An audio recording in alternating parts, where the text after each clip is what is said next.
liberty, and justice for all.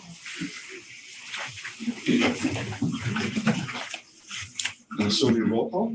Mayor Mays. Here. Council President Rosner. Here. Councilor Garland. Here. Councilor Browse. Here. Councilor Young. Here. Councilor Scott. Here. Thank you. Thank you, Sylvia. Approval of the agenda. Make a motion to approve the agenda. Second. Discussion on the motion. All in favor of approving the agenda, say aye. Aye. Opposed? Motion carries. Thank you, council. We have 3 items on the consent agenda this evening. Item A is approval of the March 1st, 2020 City Council meeting minutes. Item B is Resolution 2022-016, authorizing the city manager to purchase a truck-mounted sewer and catch basin cleaner.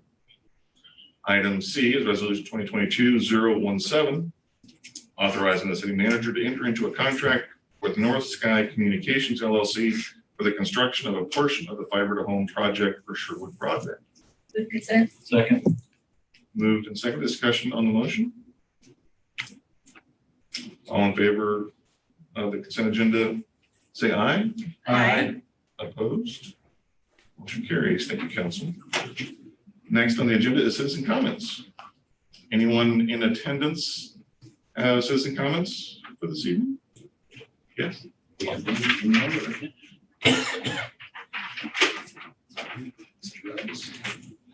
Hi, Jim, if you just state your name for the record and welcome.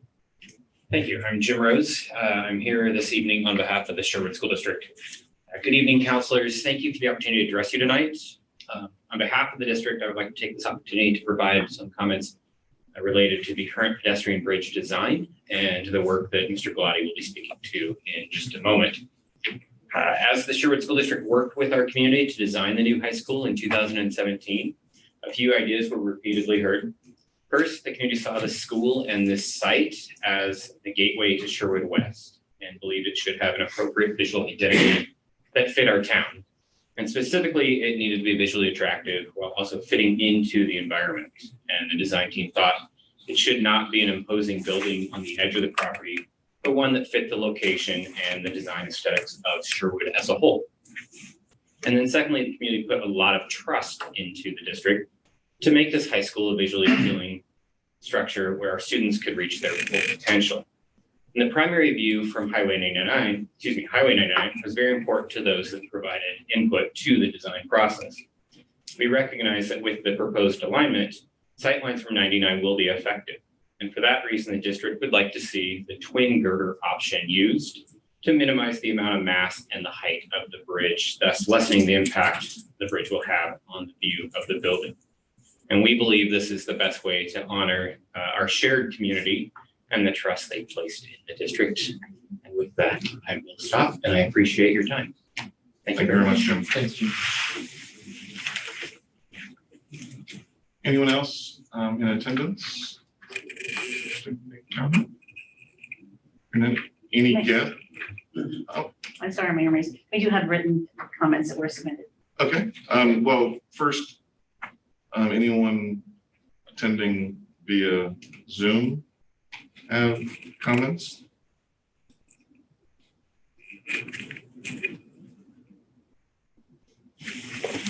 I don't think anyone has their hand on. So seeing no one via Zoom, and I will do written testimony.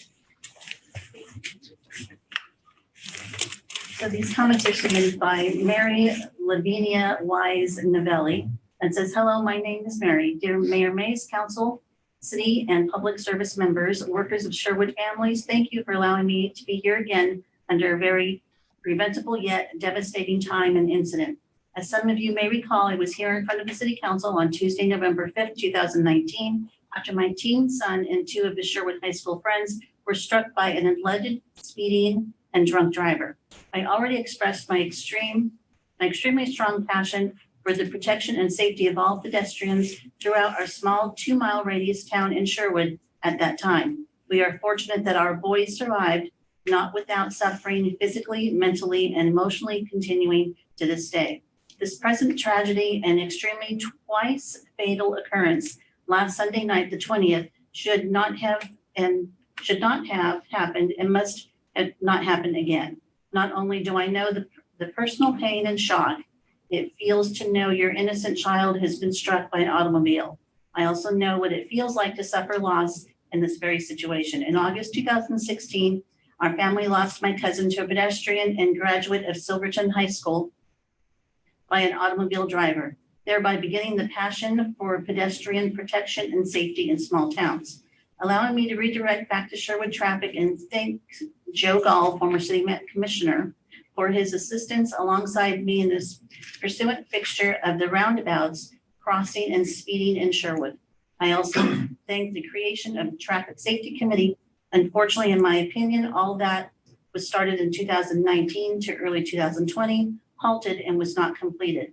I am specifically talking about the lack of overall proper street lighting, slow speed zone signs, and lack of flashing pedestrian lights and flashing ground reflectors in all school zones and including major traffic intersections, also including major blind neighborhood roads that come off high-speed zone roads, and a lack of speed reductions around the city. Our city, much less the state of Oregon, and generally pushes and strongly enforces its citizens to walk, ride bicycles, and utilize public transportation in order to reduce traffic flow and congestion. How is this request possible without the proper protection and safety of all of the pedestrians in our state and our very own city? When our 2-mile radius community has a major highway designated at 45 miles an hour, there is no reason for any of the side roads acclimated near and within a mile of speed zones and neighborhoods should hold the same speed limit. These speeds must be reduced to 25 in those high pedestrian areas. The roundabouts in these areas must also be reduced to 15 miles per speed limits, plus the much needed slow speed zone ahead and proper consistent traffic signage is a must for us and ODOT. A deadly tragic of these two beautiful young teens should never have happened. It was my understanding that the Traffic Safety Committee was going to continue mine and Joe Gall's quest for pedestrian safety. When can we expect this to come to fruition and conclusion? Thank you, Mary. Thanks, Sylvia. I think it'd be good to forward that letter to the Traffic Safety Committee, which does meet regularly and has throughout the pandemic addressing concerns. Thank you. And is that the only written? Thank you. So we will now move to presentations. We have 2 presentations. First, Ty Hanlon on the Sherwood Police Department Accreditation OAA presentation.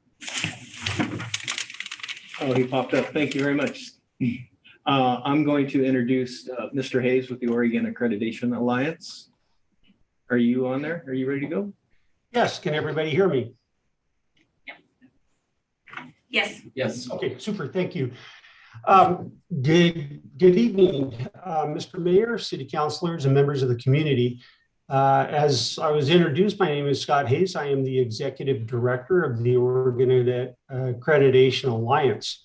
I appreciate the opportunity to address the City Council and present the Sherwood Police Department with their 4th award of accreditation under the leadership of, then Jeff Groth and now Ty Hanlon.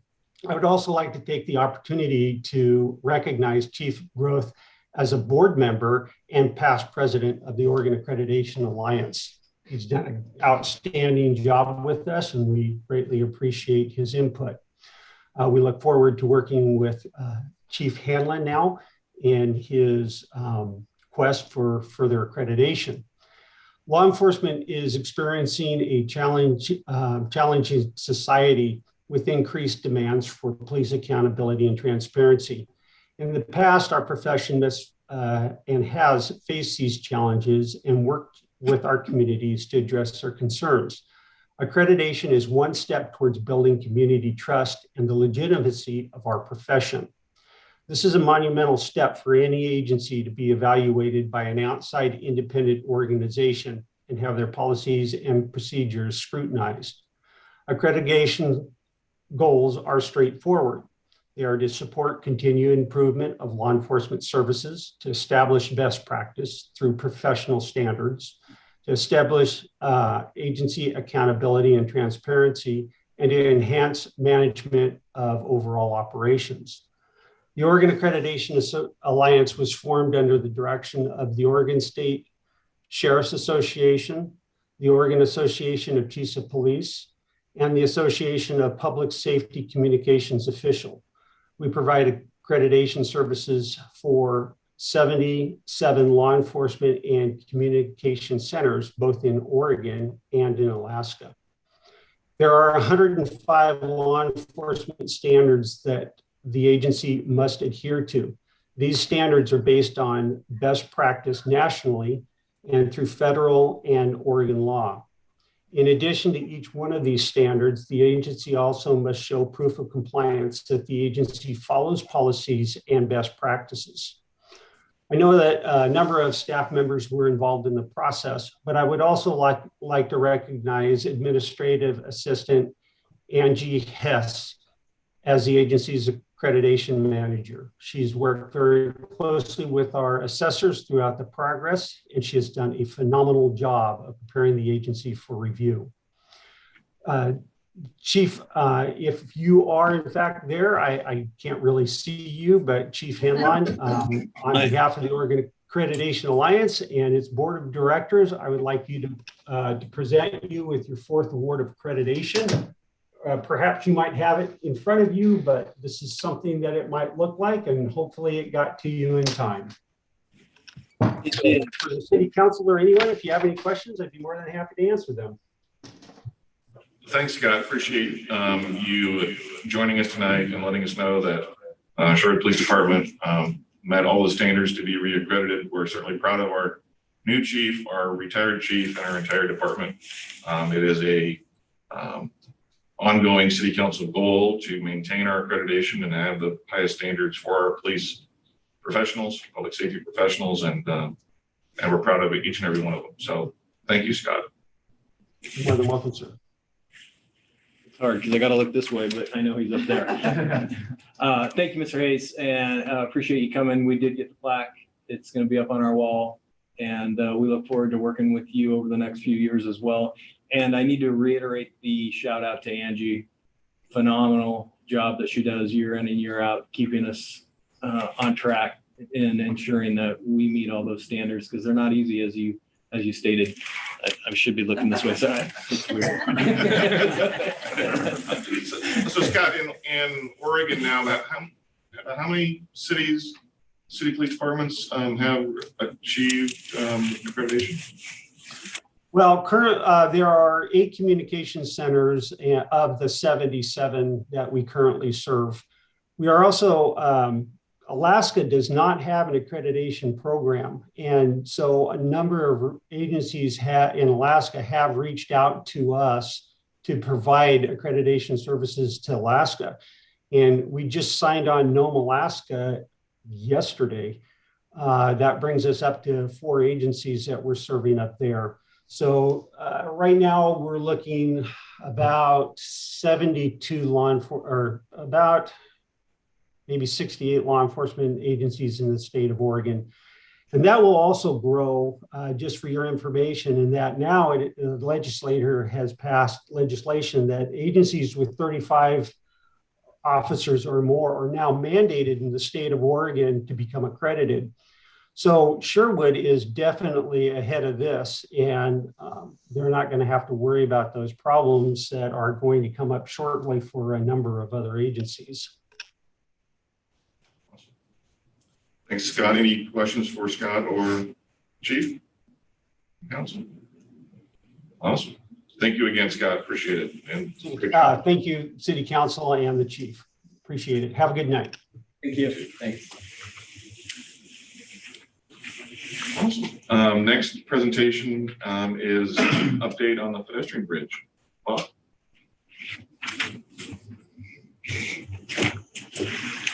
Good evening, Mr. Mayor, members of the council.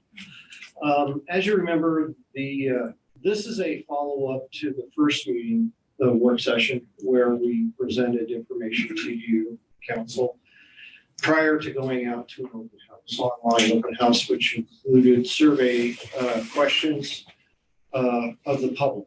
We had a large response, and it was very gratifying.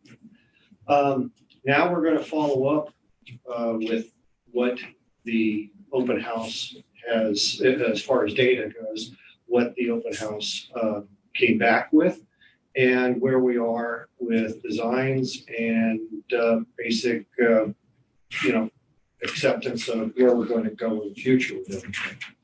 So right now we have KPFF and some other consultants with us. The team, the design team that's performing this, and I'm going to basically turn it over to Kurt Vander Zanden, who is the team lead, and he's going to take it from there and answer any questions, along with giving you a presentation of all the information we have. So, and yeah, we're used to doing this on Zoom where everybody's there at the same time, so I don't know if you are gonna bring everybody up. I think that's what we're gonna do, yes. Because I'm not talking the whole time. Yeah, grab chairs. Thank you. Sure, pass the mic around. The cord is long, so. Okay, good. Trying to figure out how to make this work. Haven't done anything in person in so long. All right.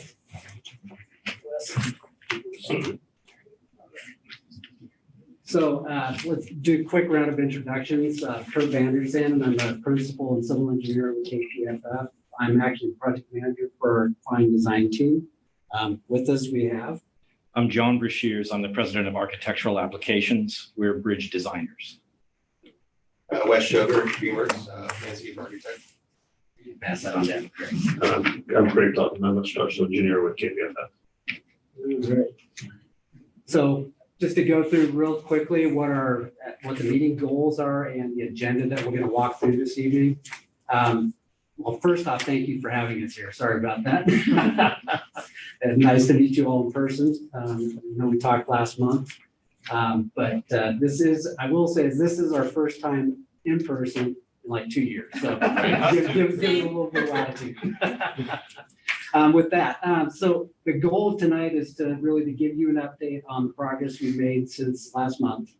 We will spend a little bit of time talking about the survey results, but we also want to dive in a little bit deeper on some of the work that we've done since that time, based on the feedback we received and some of the input we got from you last month as well. Our hope is to get your feelings for what is heading in the right direction and what may not be. Specifically, we want to make sure that we get your feedback before we put together our next online open house, which I've got the date down here someplace, but it's like a week out before we launch that. I think I gave myself a little bit more time this time. I think about a week and a half because it turned around really fast last time. So we did the intros. We'll go through the online open house surveys. We do have 2 alignments still that we're looking at, and you'll see those kind of a morph from what we showed you last time. We have multiple graphics for different bridge types for each of those alternatives.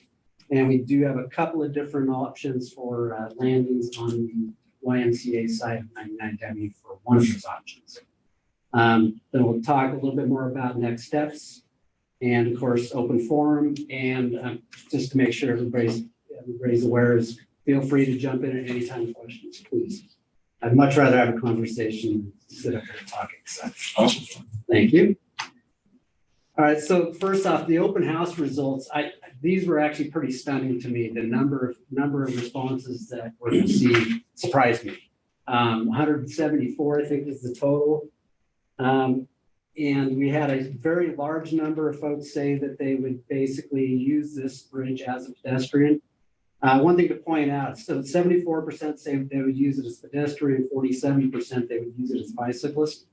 So keep in mind is that there were actually a total of 174 people participating. Some people basically voted for multiple opportunities. So, so the response was very, very, very good. Plus, there's a lot of support for the pedestrian use and for bicyclists. A little bit more about the demographics. 63% of those that responded were from the south side of 99W and 15% on the north side, 12% down. Any questions on that? All right. Just one quick question. Yep. The first option, which was the I'll enjoy it by driving under it, was that just an attempt to understand if they were going to use it or not? I think, well, yes and no. I mean, so some of the other questions that questions that were asked had to do with the gateway aspect of the bridge itself. Okay. So I think that was part of the intent there, is to make sure that, we were getting feedback from those that may not be using it as intended. Gotcha. All right. Oops, went too far. Oh, no. You're going the wrong way. Yeah, let's go back this way. There we go. All right. There. Okay. So these were some of the key takeaways from the data that we received. And we do have a complete report from the data that was selected. But that it was pretty stark was that there was a 56% of the folks either liked very much or liked the tall arch option that we presented. 58% like the bowstring truss, and the twin girder bridge didn't fare quite as well, but it was still up over 50% approval. 50% approval when you take in the neutral aspect as well. And I will say is when we went to the next ones, we saw the numbers change pretty dramatically. Gave us a very clear indication of where we should probably start focusing our efforts. As much as we really like the idea of doing something a bit different with the Da Vinci Truss, that one was basically pretty overwhelmingly disliked by the public. I still think that was because of the photo. Oh, do you really? I do. Okay. And then the curved triangular section truss too. So as a result of this, and after talking with city staff, we basically did make the decision to remove these two from consideration at that point. Let's see. I have a question, since we heard from somebody representative from our school district who gave us their input. At some point, is there a way to Google map this, like where the high school is, and put one of these bridges so we can sort of see what Augmented reality. All right. is that what I'm thinking of? A 3D view coming south on 99 that shows these different options with the high school. building in the Yeah, background. So Because I Would- totally agree with Jim Rose about the way the high school was built and the concept of why we, So one thing to point out is that, some of the graphics that you will see later on in the presentation starts heading towards that, but it hasn't, we haven't fully developed a model that shows the high school put it that way. Not yet. We're heading towards that, but we did make sure that we had some views in our 3D modeling that were showing the perspective driving down 99W from the south coming into town. And does that incorporate, because I remember right on the Twin River Bridge, because the structural part is underneath the walkway, it has to be higher Yes. versus the arch bridge. So that kind of includes that difference in elevation as well. Absolutely. Yeah. And you'll see as we get into the alternative alignments discussion, we have two alignments, and one of them, we can't make the truss bridge work, or the twin girder work, because it's getting too close to the intersection. We can't get up fast enough to get to the top of it. So the twin girder option really only works for the most northerly one, and you'll see that. Thank you. Stealing all his thunder. He went ahead. Tim went ahead in the presentation. There we go. There we go. All right, so we thought this was another really interesting tidbit from the survey, is that 81% of the respondents felt that it was very important, or at least somewhat important, that the bridge feel like a gateway. So that really did play into some of the goals that came from the city when we started into this project.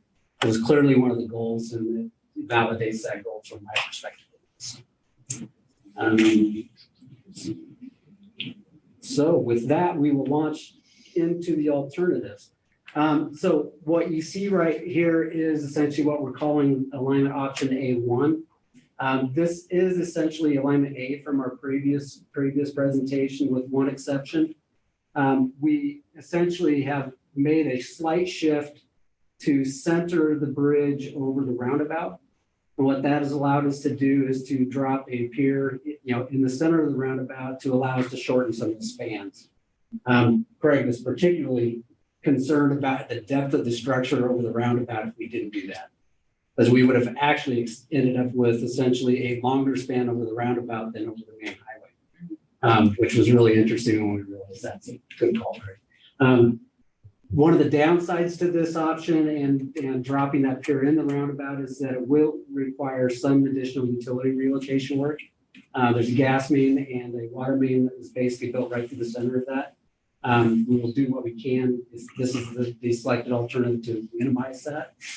But there definitely is some added cost associated with that. Kurt, do you want to talk to just about the nuance? Because there was initially some discussion about maybe not even being able to go over the roundabout, and you guys were able to kind of look at it and like, well, if we thread the needle just right, we think we can with some utility relocates, but we have to be very, very careful. And do you want to talk about that at all? Well, the first concern that Bob had raised was that there is an existing sanitary sewer that runs through there. Luckily, the sanitary sewer line is actually located on the, let's see, northeast, right? So basically on the West side. West side, thank you.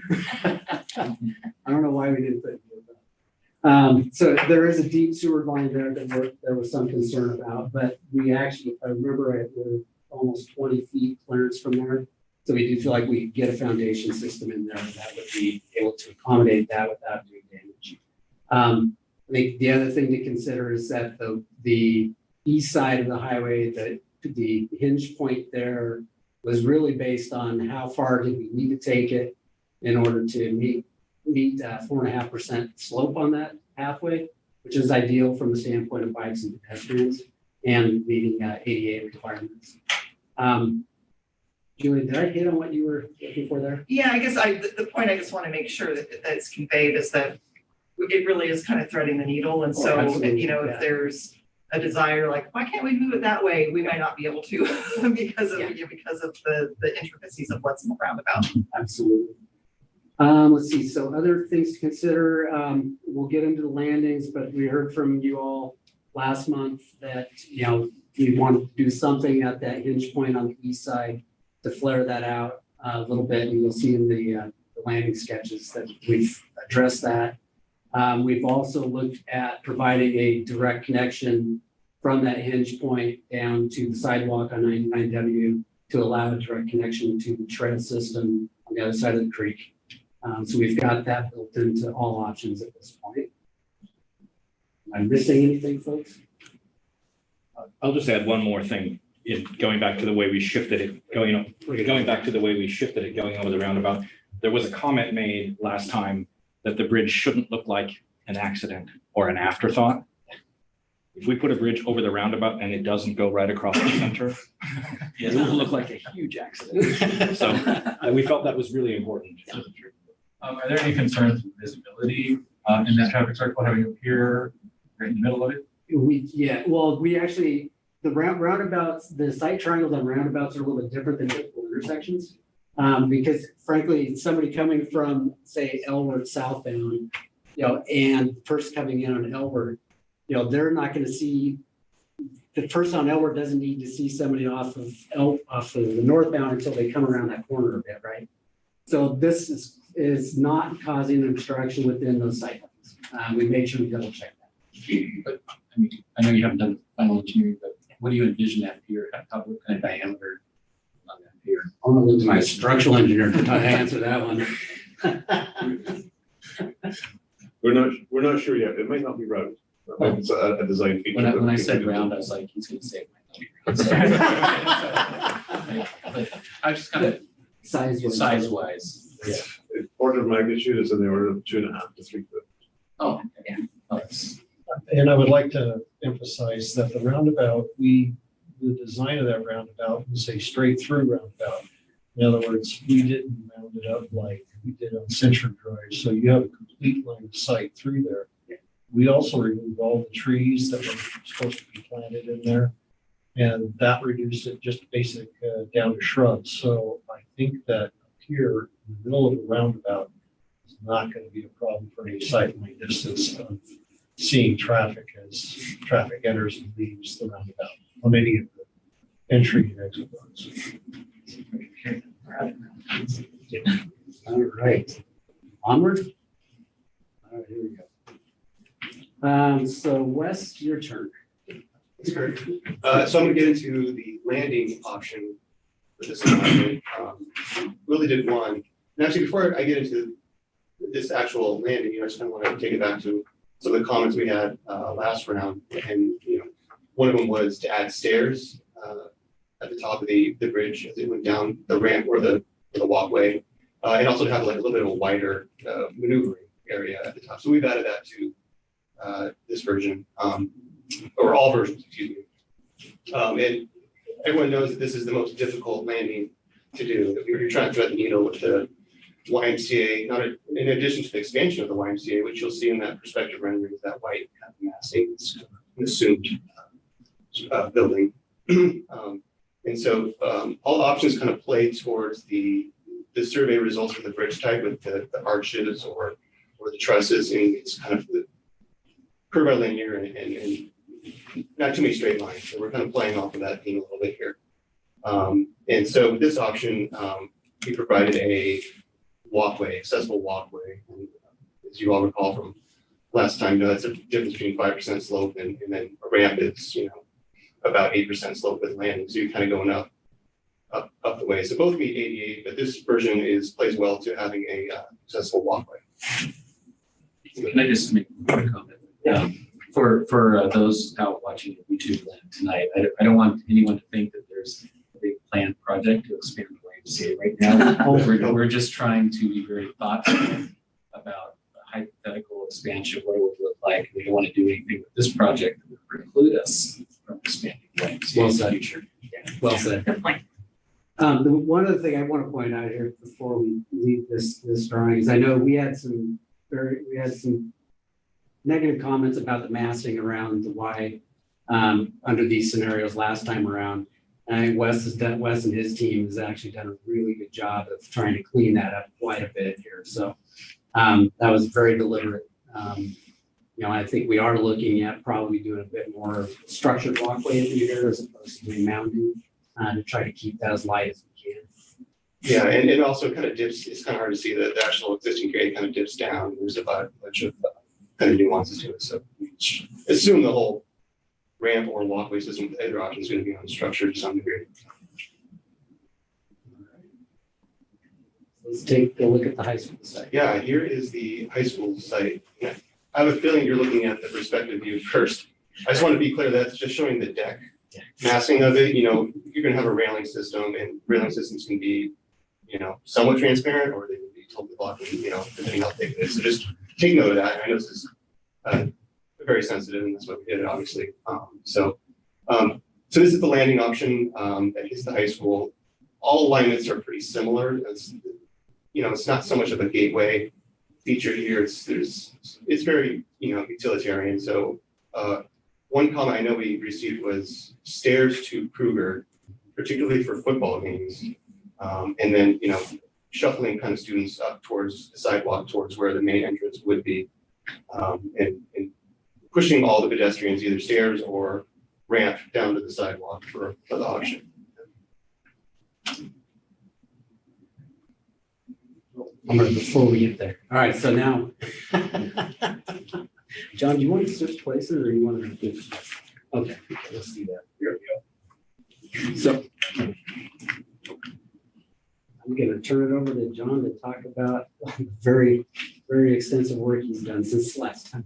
Okay, so we tried to take these, the preferred range of structural types and put them more realistically on the model, so you can recognize landmarks and what you're looking at. And so the first option we looked at for alternate A, alignment A, was to do a tall arch over the highway, the long span, and then the twin girder where the structure is below the deck for the rest of it. Those are shorter spans, so it doesn't have the depth challenge that we talked about. One of the things to note about the tall arch of all the bridge types that we're looking at here is that it's the most efficient.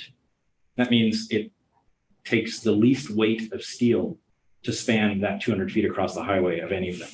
And that you're going to see when we come to the end of this and we have some very rough cost comparisons it starts to show through there.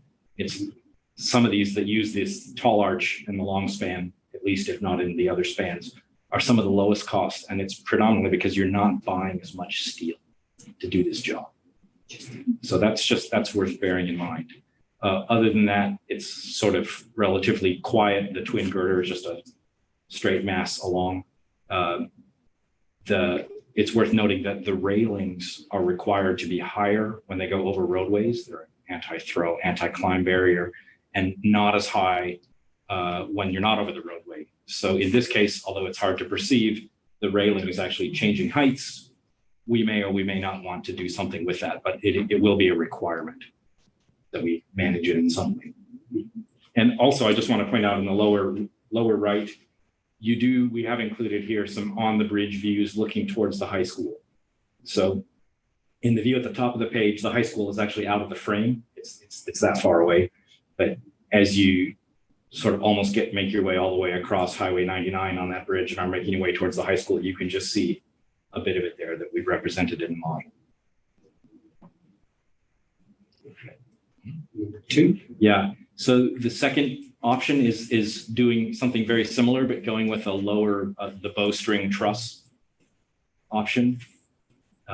This is more of a kind of traditional truss with heavier diagonal members in it. It's a little less efficient than the higher arch. And again, you'll see that reflected in the cost numbers.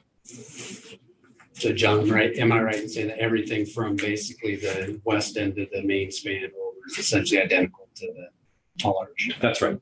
Yep, that's right. And the sort of representations of the landings here are really just that in front of the YMCA and over at Elwert Road. The detailed study on those elements are what Wes has taken us through. These are just sort of placeholders. Yeah. And then finally, we have the option where it's the twin girder all the way across. As Kurt pointed out, this option is a little bit higher and it requires therefore a longer length of ramp to get up to that height.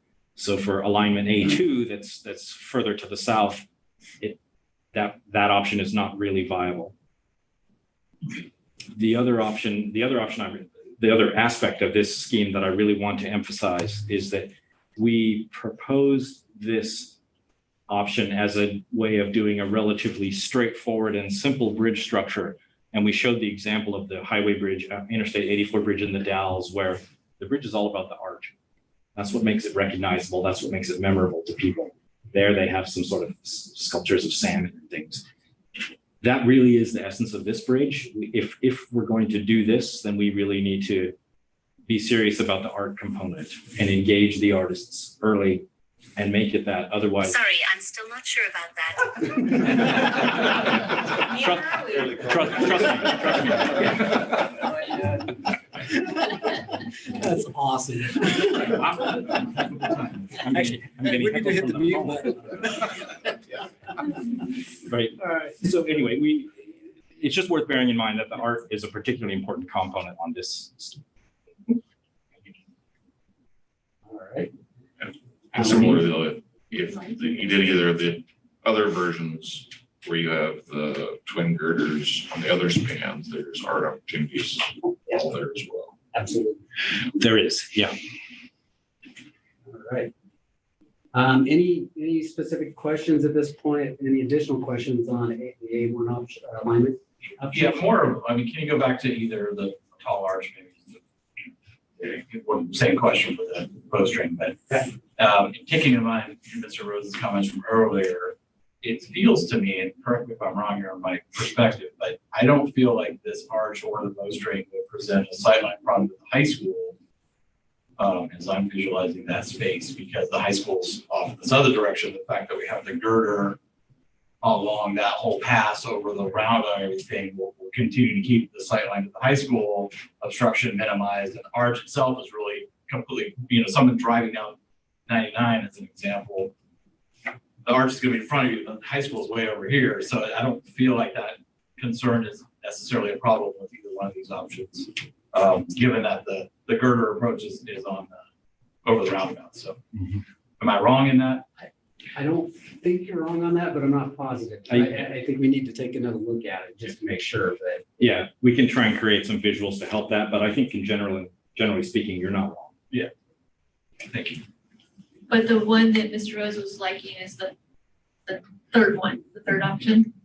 Well, Twin bird. well, he says, yeah, it's in Twin River, right? To clarify, I think what Counselor Scott just said is absolutely correct.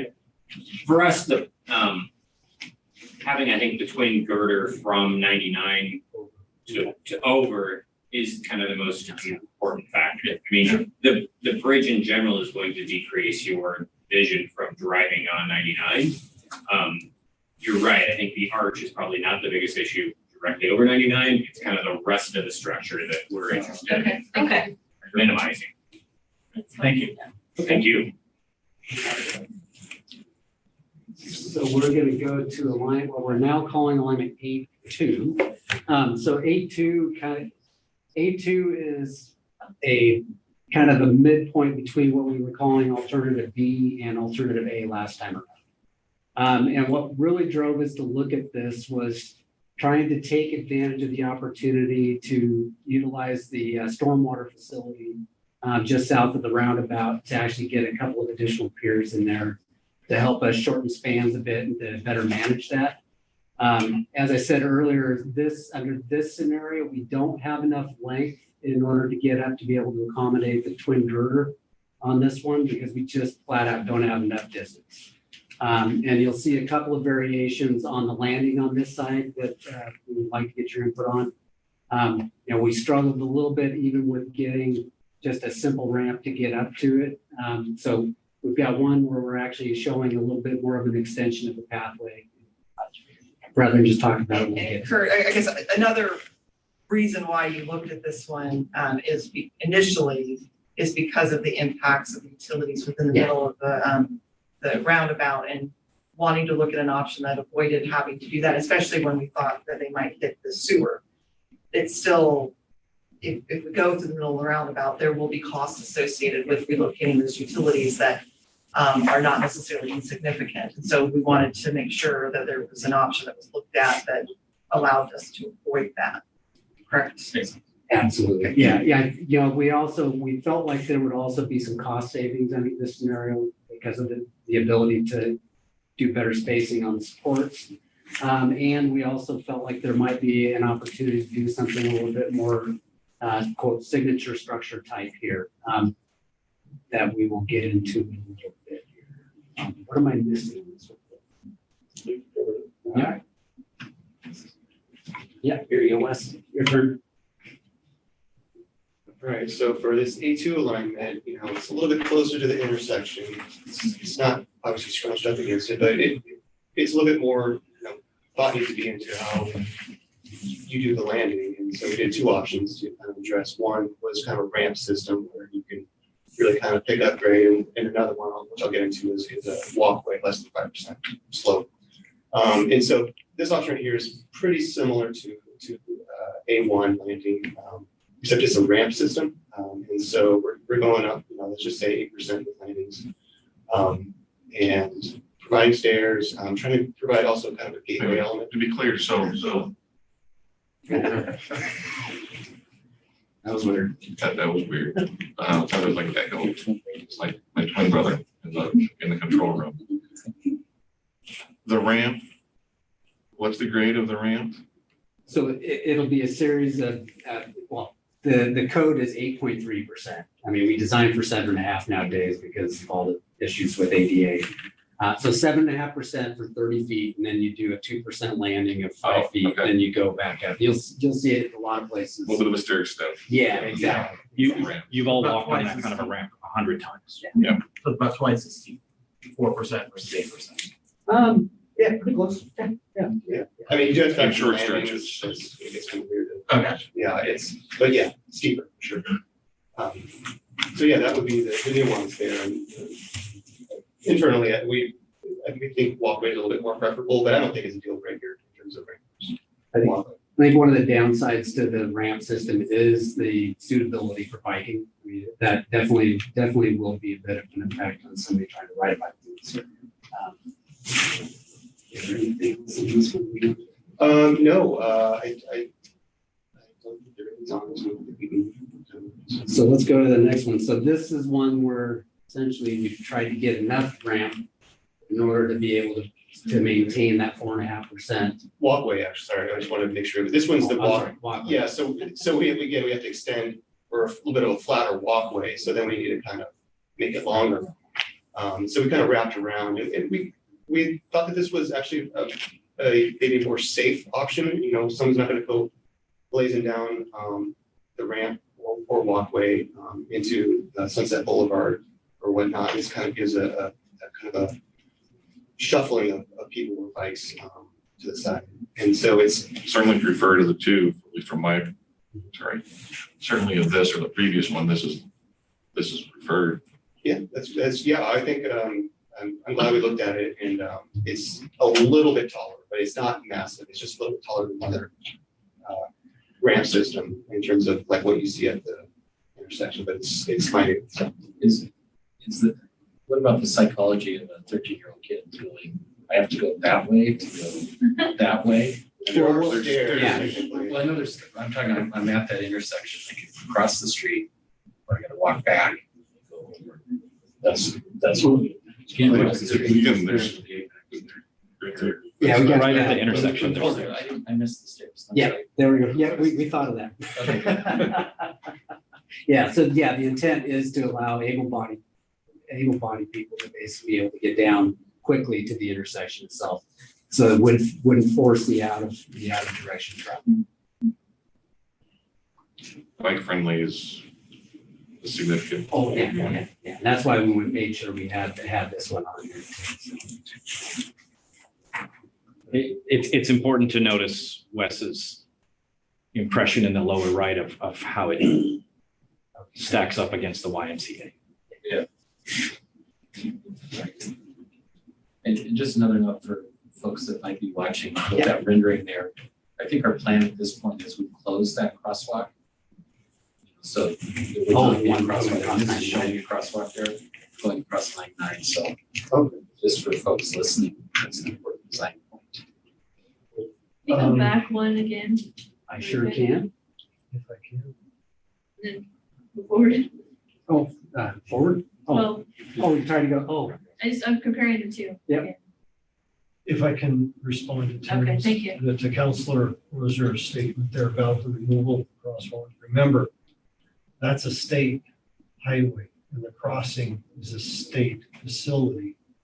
And the state mandates what will or will not be put or remain.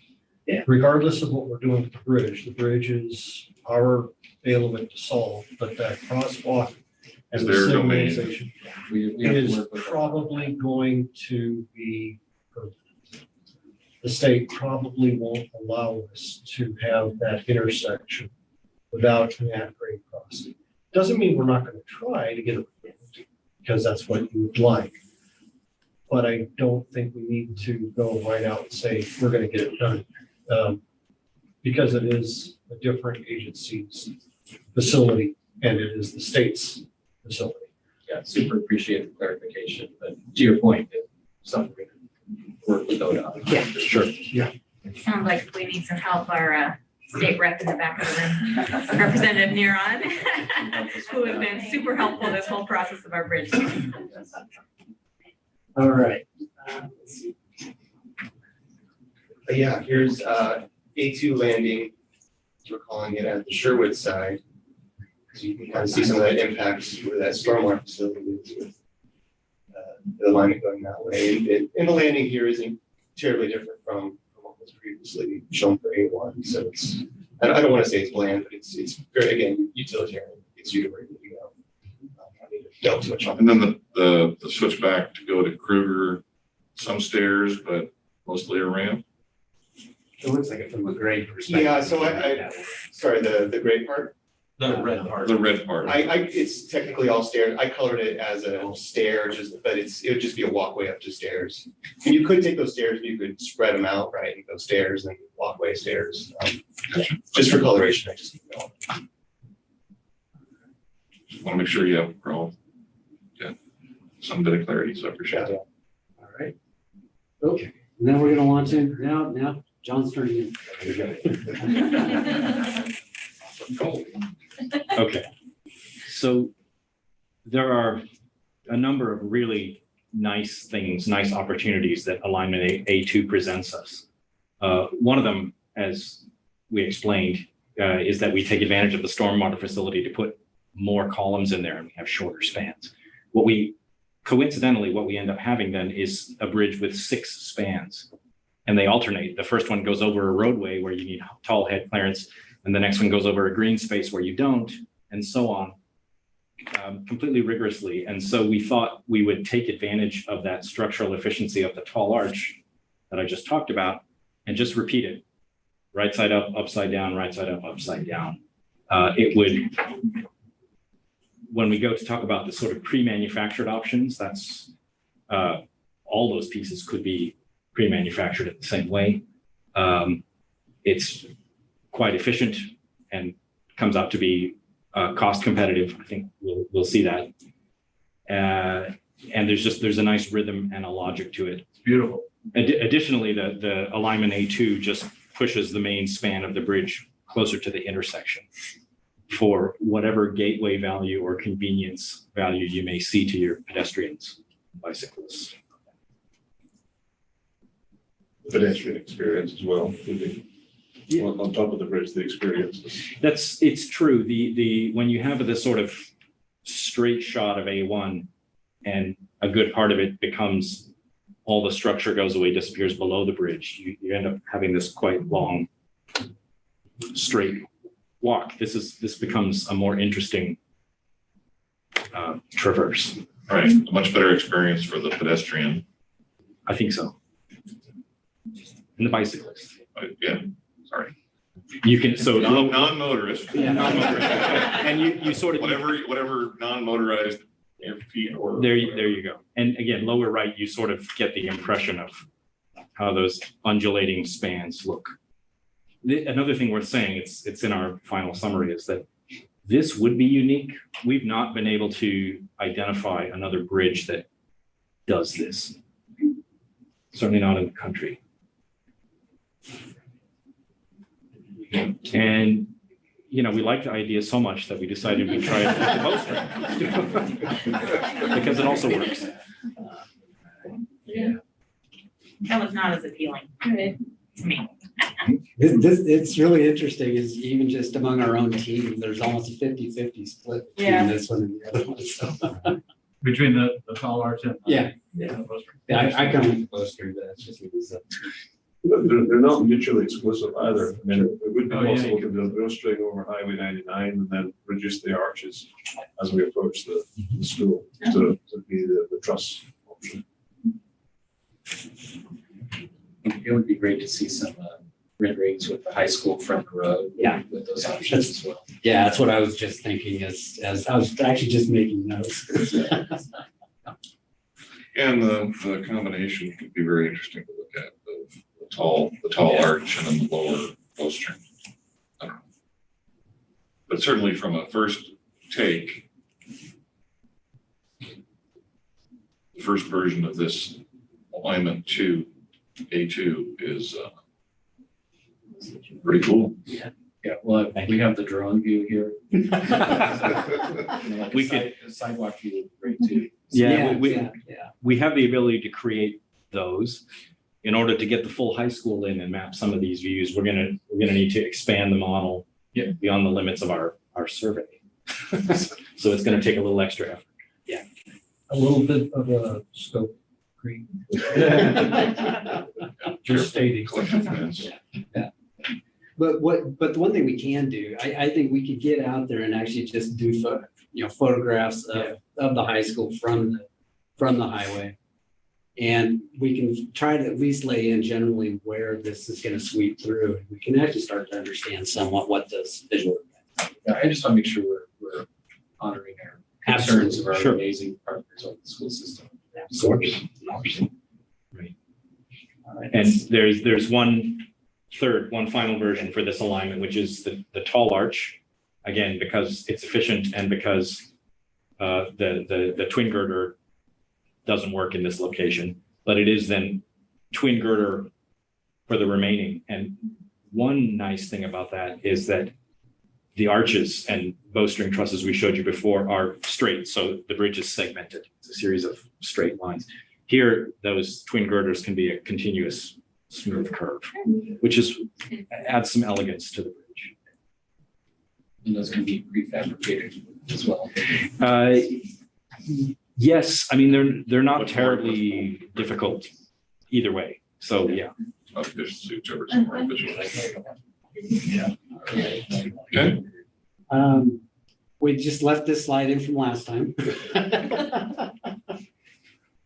And I'm not sure if we really need to speak to it, but there are still, we still have options on the table that could be pre-manufactured if that's what makes the most sense once we dive into a little more detail.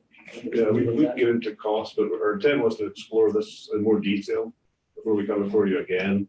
We have reached out to manufactured bridge companies, one that's fairly local, does wood bridges, and one that doesn't steel around the country. And we've gotten pricing back from them, and we'll explore that in more detail later.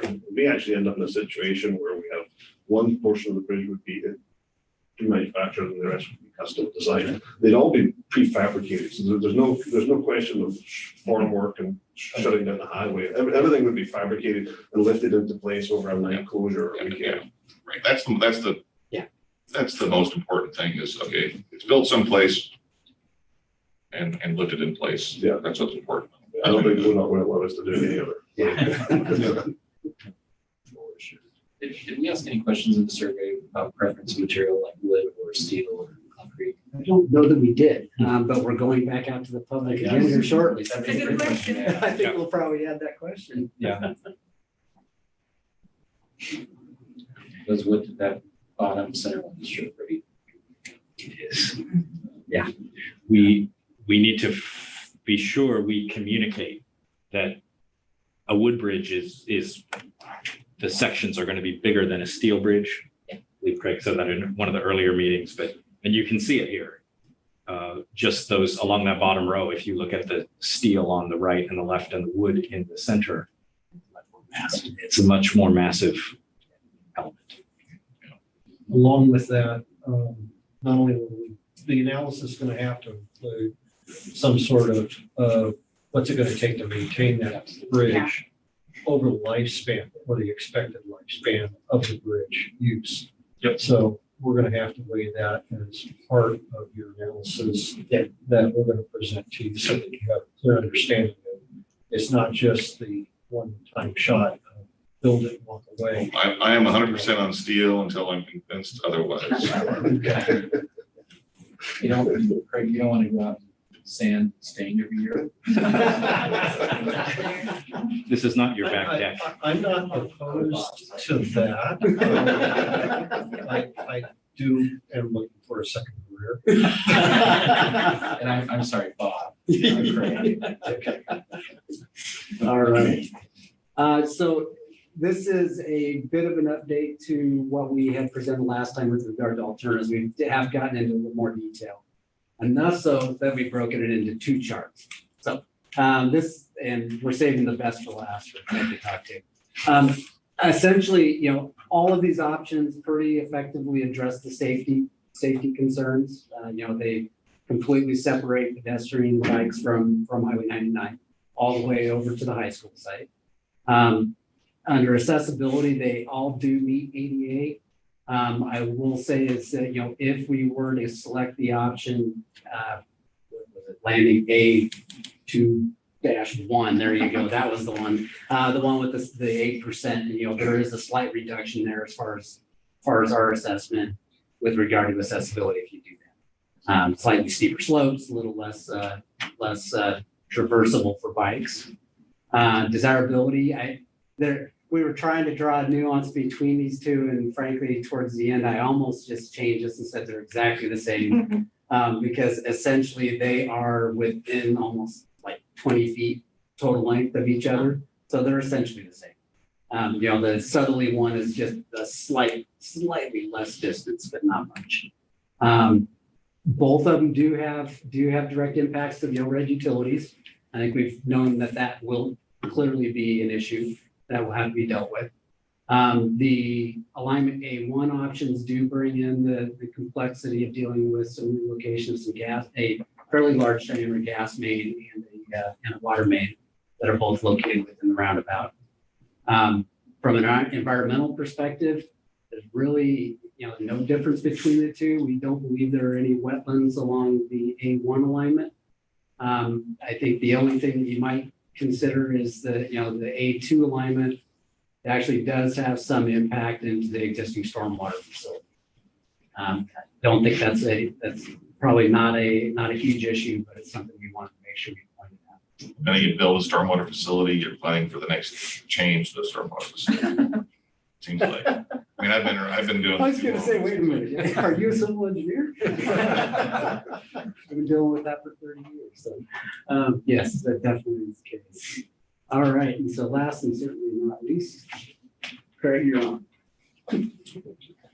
Kurt wanted me to in the firing line. Appreciate that. No problem. So the easy part, the bridges are essentially the same length. There's slightly different configuration between what's on grade, what's a smaller approach structure on water main bridges. This issue of gateway versus signature was one that we debated in our team. I think all of them have a high potential to be a gateway structure, meaning you know you've arrived in Sherwood or you're leaving Sherwood. So the one that's maybe a little bit less is the twin girder across the highway, just because it'll be less of a significant presence, but that could be made up with the right art. So that's really something that we do explore with an artist. Signature is kind of a different thing. It's like, when you see a structure, what do you think of? Think of the Calachapa Bridge in Redding, California. It's very, very distinctive to that part, and because there's nothing else like it, the Sundial Bridge. So we were thinking, as John mentioned very, very astutely earlier, tall arch bridges, they're very efficient, and you see a lot of them because they are very efficient ways to use structure. The Romans figured it out when we're going, they weren't wrong. So we think, yes, that we can create a signature type structure with an arch type structure. We thought, we as a team, though, we believe that with A2, if we were to create this undulating idea, we're still using the efficiency of arches, whether they're above, arches, whether in tension or compression, above or below the deck. But we had a unique opportunity here because of the way we're crossing road, non-road, road again, that maybe we could have something that made sense in terms of efficiency, but would also create a structure that, quite frankly, we don't think there is one anywhere else in the world. We haven't found it yet. So that one we thought really had a high potential to be a signature structure for sure, but it would be uniquely identifiable. So that's why we ranked it for both of those options as being high. The cost side of things, I want the ROM, rough order of magnitude, that's important here. Essentially what you should take from this is they're all fairly similar. We're talking between 13 and 15 million at a very early stage of design. We've got 40% contingency in there because there's a lot of things we don't know. Also, what we're seeing is costs. Everybody knows what's going on globally. Costs are rising, so there's a big percentage of contingency in here. I could see any one of these being plus or minus 30% of this number. Hopefully, it goes on the minus side. But really, we just have to develop the design. We're about 5 to 10% left with design here. We'll be at 30% in a couple of months, so we'll be much more accurate. We'll still contingency, but we'll be able to, we'll be crossing off a lot of the unknowns. But in saying that, you do see the trend is the more efficient structure is on the 13 range. So that would be A2, the tall arch with twin girders versus the tall arch with undulating approaches, versus the most expensive would be the bowstring truss on A1. So think of them more of a relative cost than a hard $2 million number there. But you're definitely seeing some efficiency from the more efficient structure type. Any questions? It's much better than what I got. All right. So actually, before I hit, Oops. I did not do that. Brad, there we go. Thank you. Oh, it kicked me out. Current.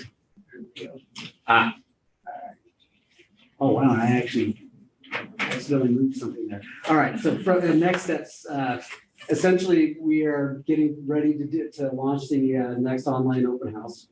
We will We're working on developing some survey questions now, and we will be using a lot of the same graphics that we presented here tonight for that. Out of that, we essentially are planning to get to selection of preferred alternative by the 11th of April, which will then allow us to launch into more detailed design for whatever that preferred alternative is. A lot of the work that has to happen in April will be around geotechnical explorations that need to happen in order to facilitate the structural design. I think that open forum. So other questions? It's exciting. Sorry, as you guys are asking your questions in front of the open forum, I think what we really want to hear and they want to hear is there anything specific that you want to make sure that we ask at the open house that will help inform you guys in the preferred alternative and ultimate design? So just kind of think about that as you're. So there's essentially 6 options that we just looked at, county director, 3 on each configuration.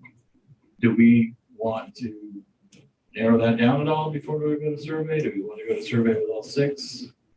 If you were to eliminate 1 or 2, would you want to eliminate 1 or 2? I would, but that's just. Well, just something to think about is essentially we need to get to 2 to 3 alternatives to do a more detailed analysis of. So at some point we have to get from 6 down to 2 or 3. So. And you'd like that to get it for tonight? No, not necessarily. No. Oh, okay. But I think it would be really good to get the feel from council and from you, Mr. Mayor, is where, as much as I think we ought to carry all 6 to the online open house. But I would really like to get your feel for which ones are you favorable to. I have opinions. Go right ahead. So first of all, I'll start with the landing options. I certainly like the option on A1 better, right? Because it's a walkway. Yeah. And it's not as it doesn't aggressively come around the corner like A2. Within A2, I do like the one that's still a walkway as well. I don't like the idea of having the 8% slope for the bikes. Also, I'm thinking about kids on skateboards just flying down that thing into the sunset. I've been skateboarding. Right, yeah, or they're on the way to skate. Yeah, so I like that. As far as the bridges go, I personally am not a fan of the one that's a twin girder all the way across the bridge standard. I realize you can dress up with artwork, but just from a massing standpoint, it's a lot of length for with no height perspective at all on it. And to me, it's very unreasonable. You guys did your job, like we asked you for it. So yeah, it's funny because with that one and with the survey numbers, I almost made the recommendation that we cut it in.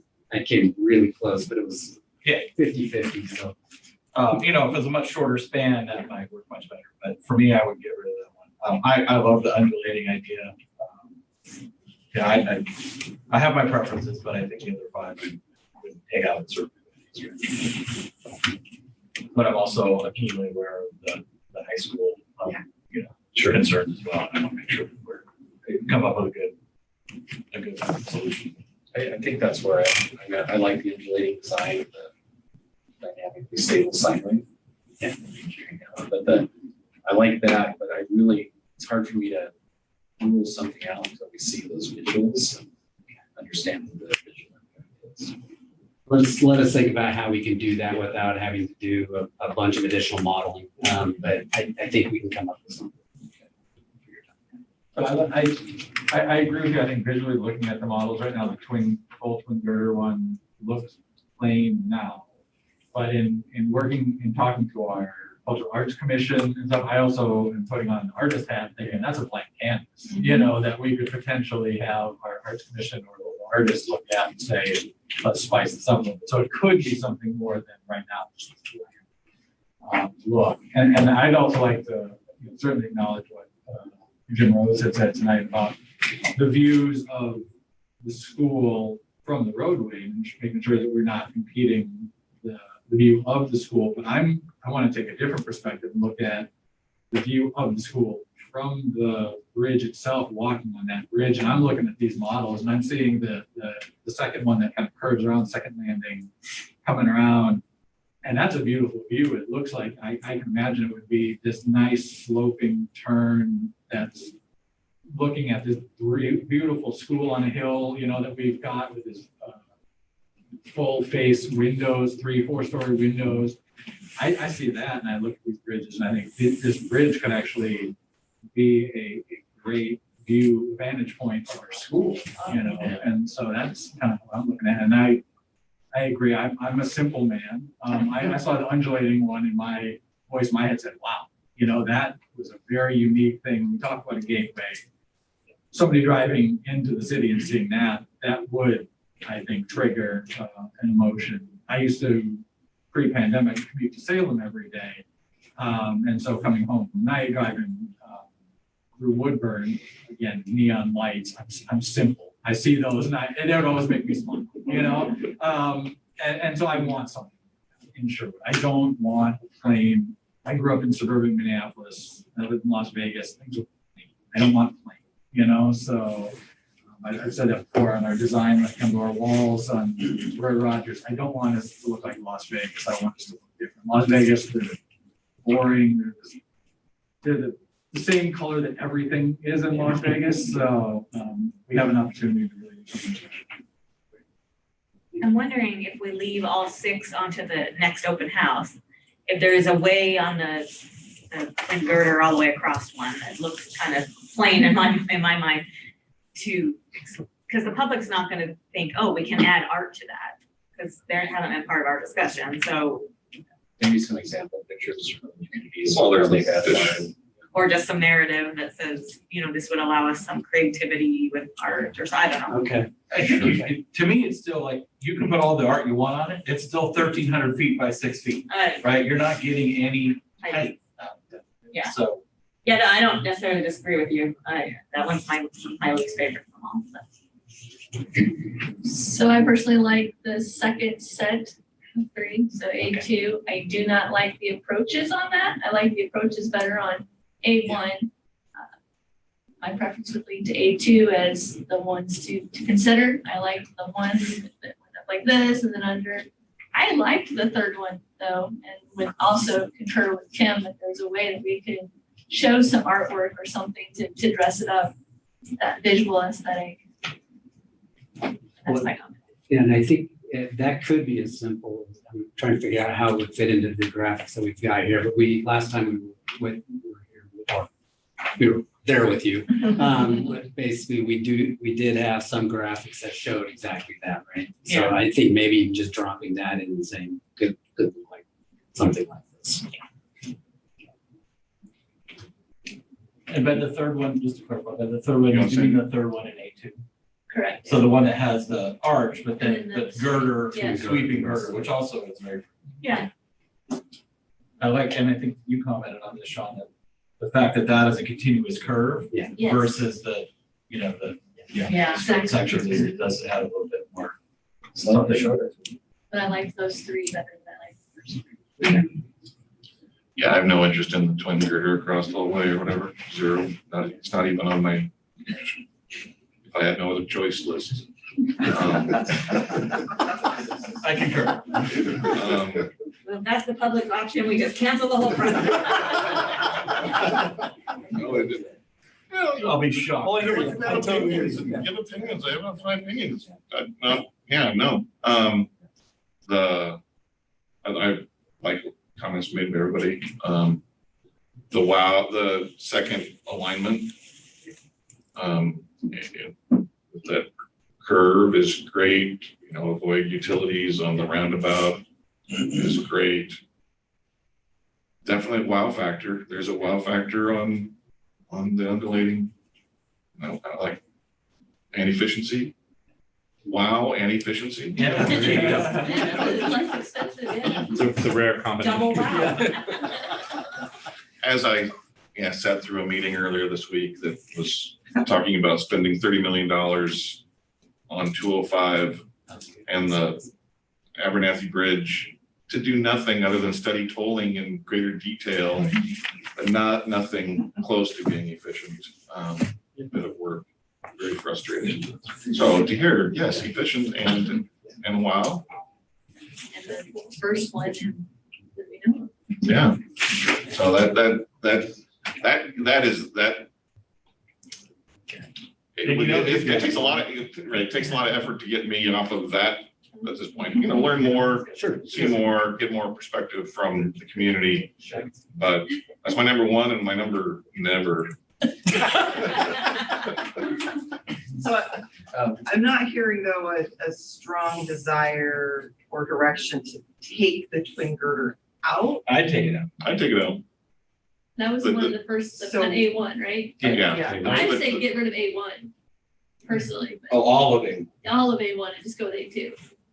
I- Even with the approaches, but that's just me. I would, Okay, my if I preference might is take it throw out. something in there. If you're going to go down to one alignment, which is A2, which is the alignment that switch because you like it, that would save a lot of time because part of our stuff is the permitting process to the state that we have to go through. And if we're still weighing options a couple of weeks from now between A1 and A2, we're losing time getting it in front of the state Can you pop the presentation? freight committee that has to go. I would, but I can't. Fred's doing that remotely. Okay. So with that, So, Yeah, I'm just curious, Jim Rose is here from the school district. And I know you're here speaking for the district as a whole, but do you have any thoughts on the two alignments from the school district's point of view, or is that something you'd like to get back to us on? I think kind of back to my comment, I think visually, A2 is going to be less impactful to the building. I would like to offer that KPF did a lot of the work on the high school. And if any of the computer data is available and makes sense to help you with the 3D visualization, by all means, let's make sure that happens. So that way you can get a good view. What's it gonna look like as a car sitting, heading southbound from 99? Appreciate that. Yeah. Thank you. Awesome. Thanks, Jim. yeah, with the added savings, I would concur with Renee. Can you scroll through the six real quick? Well, you want I me to think get I'm to- good with getting rid of A1, but I just wanna. Tell me where to go. No, you don't want to do that. Here's And then A1. A1, option 1. Yeah. Oh, that one's the one's directly over the roundabout. Yeah, straight shot. Get rid of that one. All right, so delete. Yeah, so we're hearing that this one should be the first I one to be wasn't removed. ready to immediately cut it out tonight, but it's definitely my least favorite. Well, It's a little too utilitarian. It invokes jail to me. That's an emotional feel, I know. And that's what I'm saying, like, I didn't go there. no matter how much art you put on there, it's still just really narrow. Yeah, compared to it's a band. Right. It doesn't, it's not, wow, and I know we're not making our decision on that. And I think that's validated by the response that we got Yeah. from the, Already on the Yeah. first from the one. open house. Is you're not taking a huge step by removing that because they already didn't like that the most. So is Get there, that. so is there value in, as Renee suggests, and Bob says there's a good logic to whittle it down between alignment A1 and A2? Just pick one of the alignments, or are we not ready to? Well, that's Do why I that. wanted to see this again, just to see I if like we that. I can throw these. Yeah. I mean, the difference between A1 and A2, I believe, is there is going to be a little bit more of an impact to the YMCA with A2. Visually, yeah. So just, that's, You either have to have a steeper ramp or you have to curve around to the other side of the building.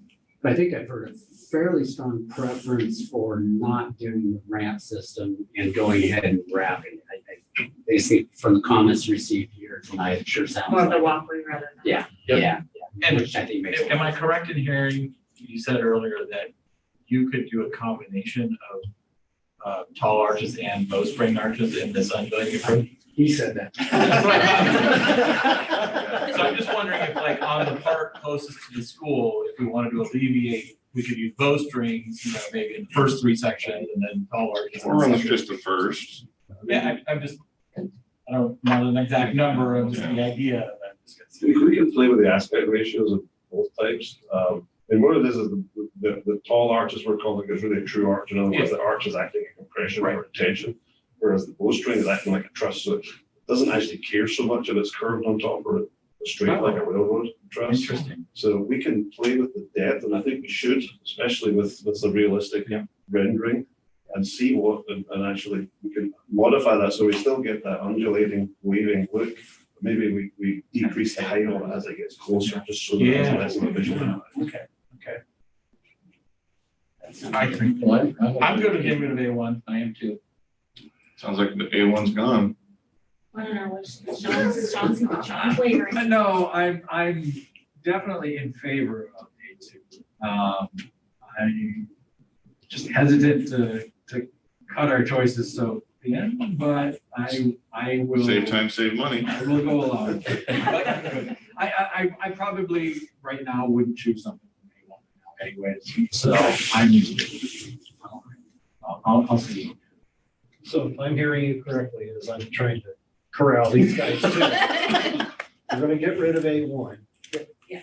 And we'll go A2 for the open house, alignment wise, and we'll present different bridge options with that so that the public input on the selected bridge options that you have presented or have selected for the public opinion to come back with. Okay? Which works. And I really think well. that will really help us focus in on what that looks like rather than the alignments and the different things. I think we'll be able to get a much better. Can you imagine LED lights on this sucker? Well, we can do all kinds of stuff with lighting. That's a given. That's a must. Yeah, so our House Rep Courtney also pointed out that bowstring goes right along with Bowman and a whole Sherwood forest theme, so. Please don't ask us to put an arrow in the middle of it. But The when you, lights. I mean, we will do it if you want us to. but when you bring back that third option, what is it called again? I don't know, third option of A2, you could put some Bowman type or Robin Hood themed artwork on there. There you go. That one. Awesome. I think this is really helpful because I've honestly been really struggling to figure out how we're going to get down to the number so we can actually do, the more detailed analyses. So. Well, let us help you. There we go. Thank you. Got it in writing. Well, it's on video. I got it on tape. I got it in writing. I'm good. Have you exhausted all creative options on the landing by the Y? Are there any other, now that we've narrowed it down, is there other things we can maybe look at there? Not really. And the fact is we're so constrained by everything. We got the vertical constraints, we've got the Y, we've got the ODOT right of way. It's really, really tight to just even fit it through there. I mean, there's obviously, we can do some tweaks as we move into design on that, but I don't have any other great ideas. The only thing I can think of just looking at it visually is instead of curving around the building, you could, I guess, do a switchback toward.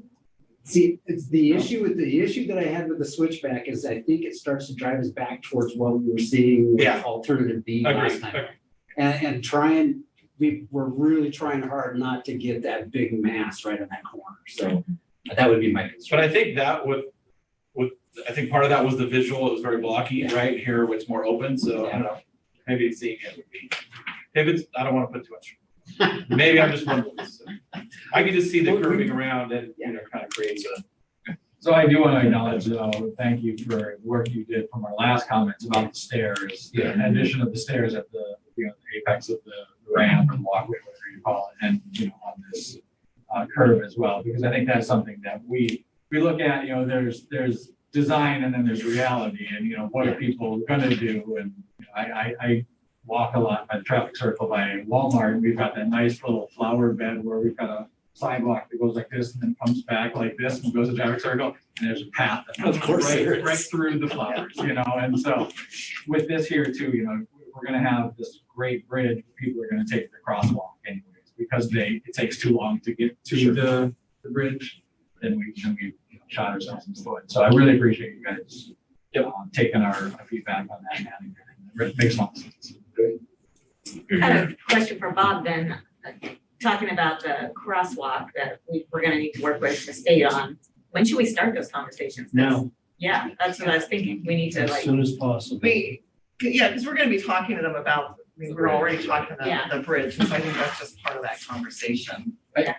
My guess is because, correct me if I'm wrong, Bob, but if you eliminate pedestrian traffic, that changes the timing of the lights. And ODOT might like that because they get more traffic moving in 99. There may be some benefits to that as far as traffic flow. It is a major intersection. You've got a lot of different flows and a high count. I just did a recent count just south of there at Timber on Sunset. I got 39,000 vehicles in 7 days. Well, with, because they're all cutting through right now. Well, there's a lot of traffic, it could be local traffic, but that's a 7-day operating, which means going, coming, local traffic, high school traffic, weekend stuff, commuter traffic. It's still high volume. how recent was that? Pardon me? How recent did you do that count? That was last week. Last I got the report written up and it's making the rounds now for comments. Because anecdotally, since they reduced the speed limit for construction on 12, I'm sure it was 25, I've seen the traffic levels on Sunset, especially during rush hour, increase quite a bit. So. Yeah, I'm not certain how much of that is actually out of path travel at this point in time, because construction really hasn't kicked in on TS Road. They've been sort of off on the edges, and so it's minimal at best. I would say that what we're seeing is really a small increase, if at all, over the regular pattern that we show up with. See, I don't know how the state makes their decisions, but all that, what you just told me, makes it to me even easier to say get away with the crosswalk. Because that's so many cars through there and so much potential for And we'll have pedestrian. that conversation. I mean, I think, I would think that they would want fewer conflict opportunities than more. So we'll work through it. But it's not our decision ultimately, so that's the caveat. There's two approaches that we have to take with this. Number one is we have to convince the technical guys at ODOT that it's acceptable to do this. They're one half of the equation. The other half of the equation is the political, upper management, directive, policy side of stuff. That's where you guys come in. And you're going to have to get involved. There's still a crosswalk on the other side, right, of the intersection? There is a crosswalk on both The other side of Sunset? Yes. Yeah. So we've got- Is there a rule that we have to have too? If we just have one? The state tells us that we have to have two. I thought we would be getting rid of It it. doesn't, Yeah. we're going to work Okay. through it. You let us The idea know what we need is to do. we by ourselves with the technical side of stuff are not necessarily going to be able to win the Win argument. the day. The day for that thing. It's going to have to be. Two-step process. It's better than the 11-step process that we have the county on something else. Right, we've got a lot of stuff ahead of us, but through the court consultants with KPF and everybody else, we understand the permitting process fairly well. There's a lot of stuff that we are going to be moving ahead with right now, which is why your alignment selection makes it a lot easier for us to start the ball rolling with getting it into the state right now to the various approval agencies, in particular the freight committee, to get that going, even at a preliminary stage, rather than having to wait a couple of weeks because they only meet once a month. So the sooner we get it in, the sooner we can get them on board. So I appreciate you guys making a decision, at least on the alignment.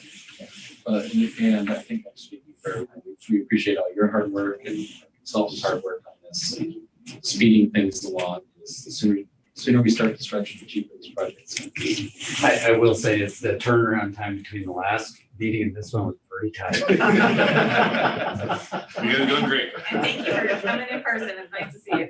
Actually, yeah, it's great meeting you. Happy to see you again very soon. Beautiful work. Yeah. Yeah, awesome. So we still have a few things, bits of business to do tonight. So I'll let you guys gather your things and we'll move on to public hearings. Feel free to Thank you. speak out unless you Yes, just you want to can, watch you can, that. you can hang out or. It's actually past my bedtime. Mine too. Thank you. Thank you. Thanks, Paul. All right, so we have two public hearings, a second reading and a first reading. Sylvia, would you please read what we need to read? So Mayor and Council will have two different scripts, one for the first ordinance and then the quasi judicial for the second ordinance. Great, so we'll do that the, one. we'll do it separately. Absolutely. The Sherwood City Council will hold a public hearing this evening to hear testimony on ordinance 2022-002, amending multiple sections of the Sherwood Zoning and Community Development Code relating to marijuana uses. This is the second reading on this ordinance. The public hearing this evening will be conducted as follows. Staff will present a staff report. Questions, if any, by the City Council for staff. We will receive any written testimony. We will then open the public hearing for testimony, and the time will be limited to 4 minutes per person. Any interested person may present testimony. We will then close the public hearing, and no other comments will be heard from the public. Final comments by staff, questions of staff, if any, by the council, followed by council discussion. This is the second hearing on this ordinance. A decision may be made by the council at the close of this hearing, or the matter may be continued to a time and date certain. If the matter is continued to a date certain, this is the only notice of that date you will receive. If you wish to speak, please fill out a request to speak form and submit it to the city recorder prior to the time the public hearing is open for testimony. The mayor will recognize people who wish to speak, and any comments should be addressed through the mayor. When you come forward, please state your name and place of residence for the record, as this hearing will be recorded. In reaching a decision on this item, the council may be required to consider whether the matter meets relevant approval criteria or any other applicable law. If applicable, those criteria are identified in the staff report, and testimony and evidence must address these criteria or other criteria you believe to apply to the decision. Thank you, Sylvia. Hello. Hello, good evening, Mayor and Council. It's great to be back to see your faces live in person.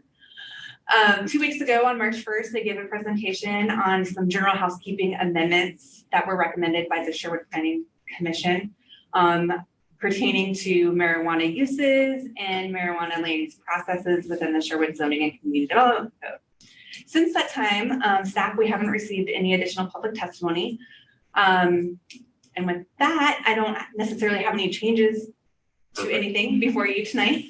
I can answer any questions, but staff, we fully recommend adopting or having the second reading and adopting the ordinance. Awesome. Thank you, Erica. You gave a great presentation 2 weeks ago. You don't need to repeat. I want to give a chance. You stay right there. Anyone in person want to testify on proposed ordinance? Saying none. Anyone remotely via Zoom want to give testimony on the proposed ordinance?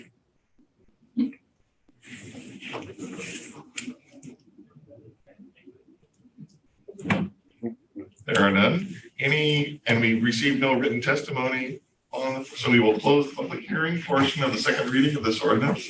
Any questions of Erica, my counsel? There isn't many. She's like, I have 10. And discussion by council on the proposed ordinance or other action you might want to take? Yes. I always leave that one to you. We recapture and adopt ordinance 2022-002, amending multiple sections of the Sherwood Zoning and Community Development Code relating to marijuana use. Second. Thank you, Renee. And Doug? Sylvia? Ordinance 2022-002, amending multiple sections of the Sherwood Zoning and Community Development Code relating to marijuana uses. Counselor Scott, how do you vote? Aye. Counselor Browse? Aye. Counselor Young? Aye. Counselor Garland? Aye. Council President Rosner? Aye. Mayor Mays? Aye. Thank you. Thank you, council. Thank you, Erica. Sylvia. Next ordinance.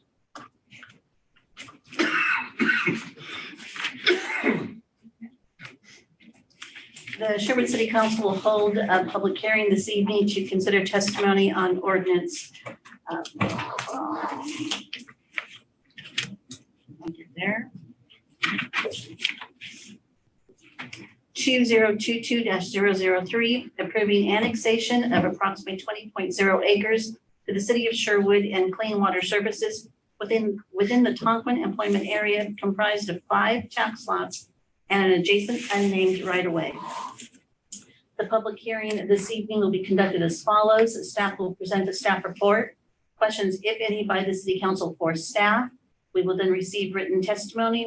We will then open the public hearing for testimony, and the time will be limited as follows. The applicant will receive 30 minutes split between presentation and rebuttal. Persons in favor of the application, 4 minutes. Persons opposed to the application, 4 minutes. Persons neutral with regard to the application, 4 minutes. Rebuttal from the applicant remaining in the 30 minutes. We will then close the public hearing. No other comments will be heard from the public or the applicant. Final comments by staff, questions of staff, if any, by the council, followed by council discussion. This is the first hearing before the city council on this application. Generally, the council will hold 2 hearings prior to making a decision. A second hearing on this application is currently scheduled for April the 5th. However, in accordance with the city charter, council reserves the right to make a decision at the close of this hearing by a unanimous vote of all sitting council members. If you wish to speak, please fill out a request to speak form and submit it to the city recorder prior to the time of the public hearing. Prior to the time the public hearing is opened for testimony. The mayor will recognize people who wish to speak, and any comments should be addressed to the mayor. When you come forward, please state your name and address, your name and place of residence for the record, as this hearing will be recorded. In reaching a decision on the application, the council must consider whether the application meets the relevant approval criteria in the city's land use regulation and any other applicable law. Those criteria are identified in the staff report. The testimony and evidence must address these criteria or other criteria you believe to apply to the decision. Please note, failure to raise an issue with enough detail to enable the council, the applicant, and the parties an opportunity to respond to the issue precludes an appeal to the Land Use Board of Appeals on that issue. Also, failure by the applicant to raise constitutional or other issues regarding proposed conditions of approval with enough detail to allow the council to respond to the issue precludes an action for damages in circuit court. At this time, I would like to ask the members of the council to disclose any ex parte contact, bias, or conflict of interest. Please indicate the nature and extent of the ex parte contact, bias, or conflict of interest, and indicate whether you intend to participate in or abstain from the hearing. All right, one at a time. Anything to declare or? No conflicts? None? None. Nope. I don't think I have any conflicts, but I do want to declare I am the chamber executive director, so it is a business in the community. Potentially a business in the community. Great. Okay. A visiting member of the audience wish to challenge any of the council members' ability to participate. Anyone online?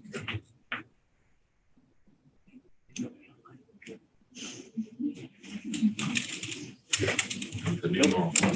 The one online. Okay.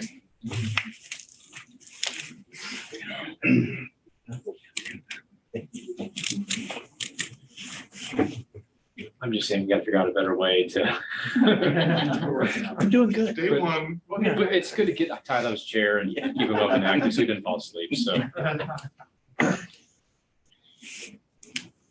All right. Excellent. Welcome. Good evening, Mayor Mays and Councilors. Joy Chang, Senior Planner with the Planning Department. In front of you tonight is the Sherwood Commerce Center Phase 2 Annexation proposal to the City of Sherwood and Clean Water Services. The applicant is seeking approval to the City of Sherwood of approximately 20 acres of land to the City of Sherwood boundary and also Clean Water Services. The applicant is requesting the annexation utilizing the procedures outlined in Senate Bill 1573 or Oregon Revised Statute 222.127. Under this method, the annexation does not require a vote by the city electorate. However, the petition must be signed by all affected property owners and meet certain approval criteria. Notice of the application was routed to affected agencies on February 22nd, 2022, and agency comments have been incorporated into the findings and exhibits of the staff report. Staff, I did identify a typographical error in the council packet on top of page 70, exhibit 1 of the staff report. Staff identified sending agency notice on July 9th, 2019.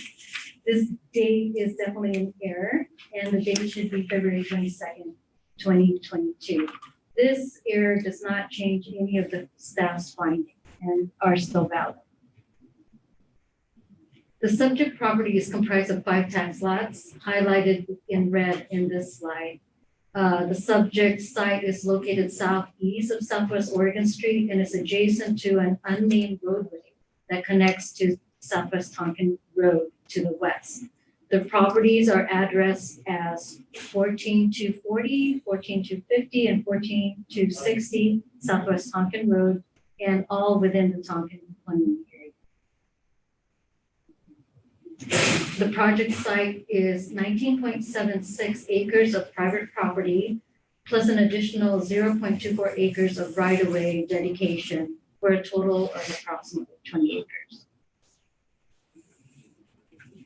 There are 3 levels of approval criteria for annexations. They are from the state, regional, and the local. So the next couple slides will summarize them. In 2016, state legislators passed Senate Bill 1573 that allowed for 100% property owner initiated annexation, so long as the items listed on this slide are met. The annexation proposal consists of 100% property owner initiated. Site is inside the urban growth boundary. The site was brought into the Sherwood urban growth boundary in 2004 through Metro Ordinance 04-1040B and is contiguous to the city boundary line.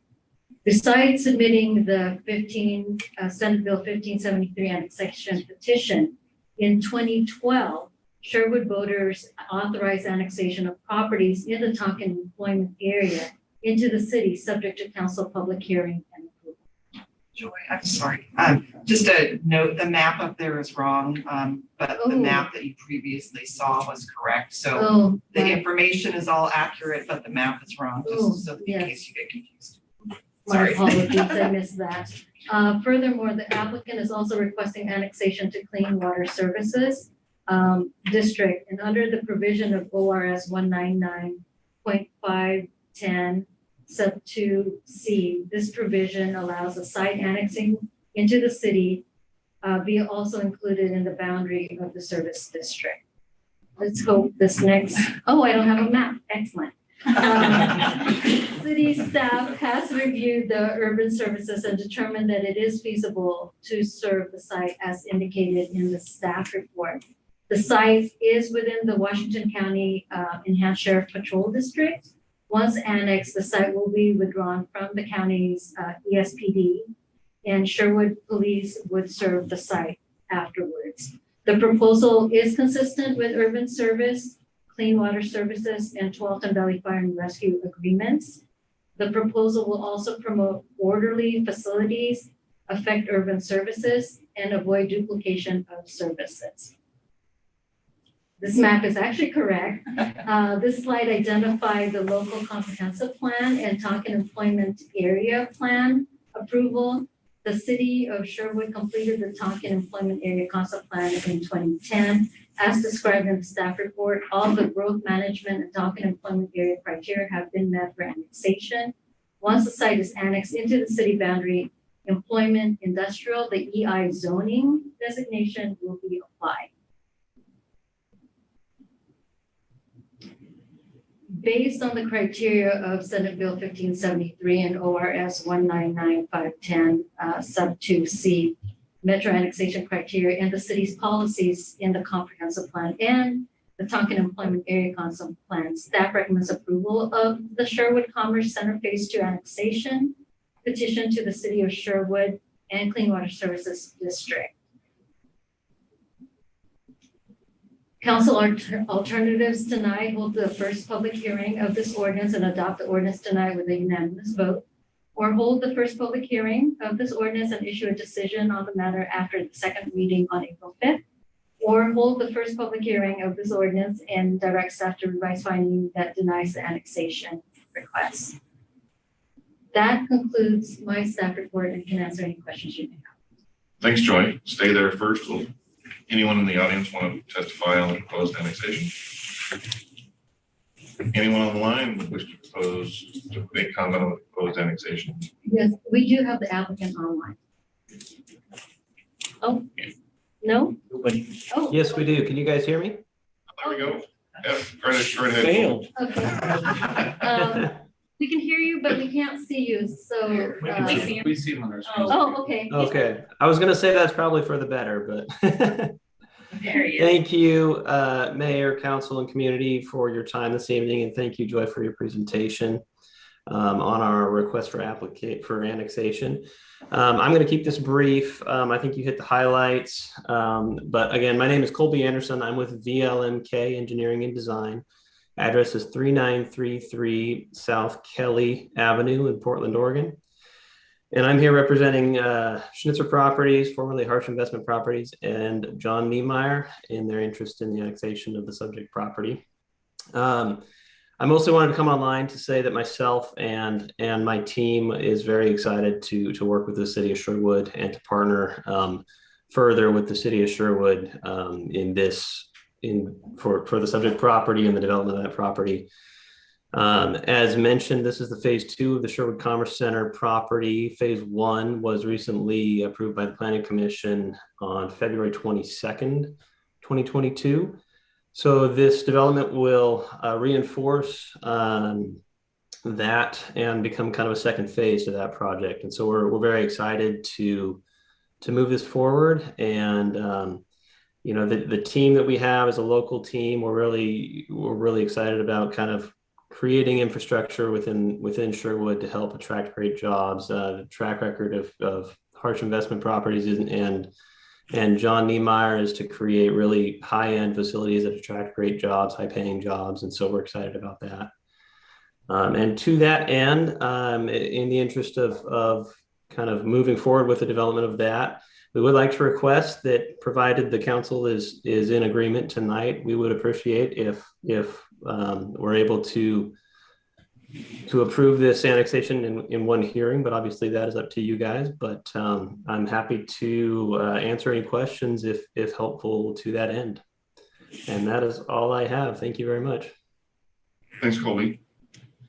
As the applicant, any questions for the applicant? No? Awesome. Thanks, Colby.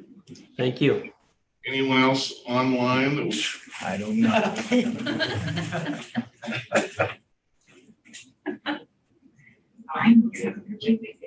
Anybody else? Oh. All right. Okay, I guess anybody that's online may want to talk. We don't know. Jennifer? I think that they're all associated with the applicant, so I think if they're not chiming in. So nobody else is chiming in, so we are going to close the public hearing portion. We didn't receive any written testimony either, correct? So we're closing the public hearing of the first reading of the proposed ordinance. Questions for staff, council? I have none. Great to have another annexation in the Tonka employment area. Again, an area that the voters voted to annex. Your mic's off. Oh, sorry, I have my mic off. I apologize for those here and online or on YouTube.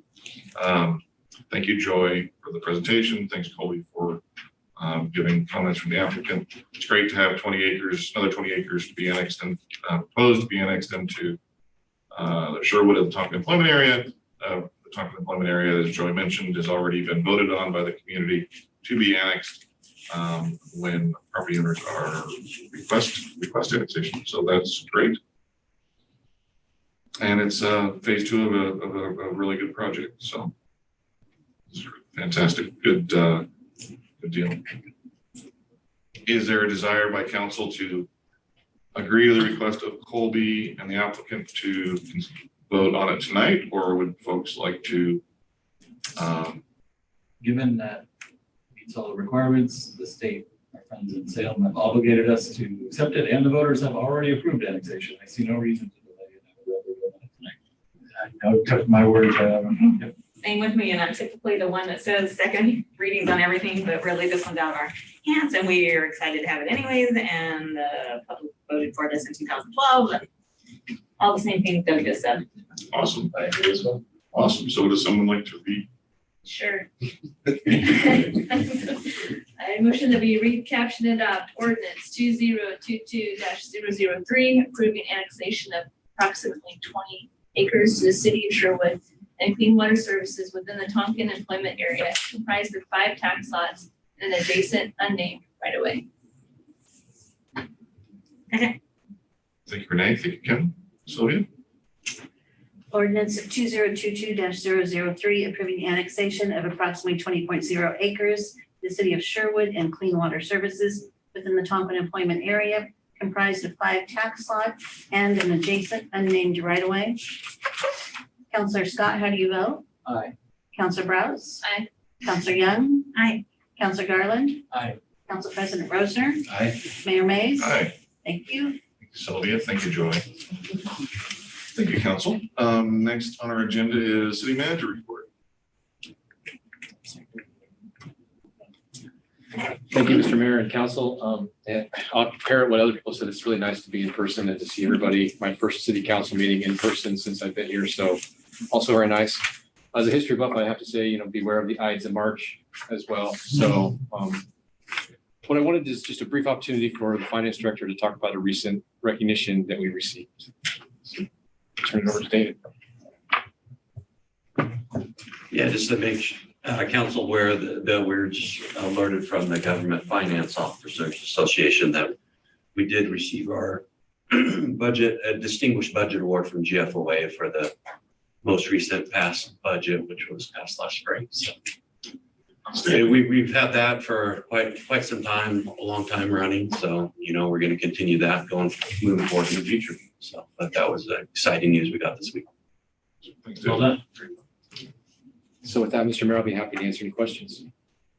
Questions for city manager Keith Campbell? Live in person. I think we might be talked out. So no questions. So council announcements. I really don't have any, other than thank Tim for attending planning commission on my behalf last week. Thank you. Awesome. John? I'm going to pass tonight. Just great to be back and great to see everyone again.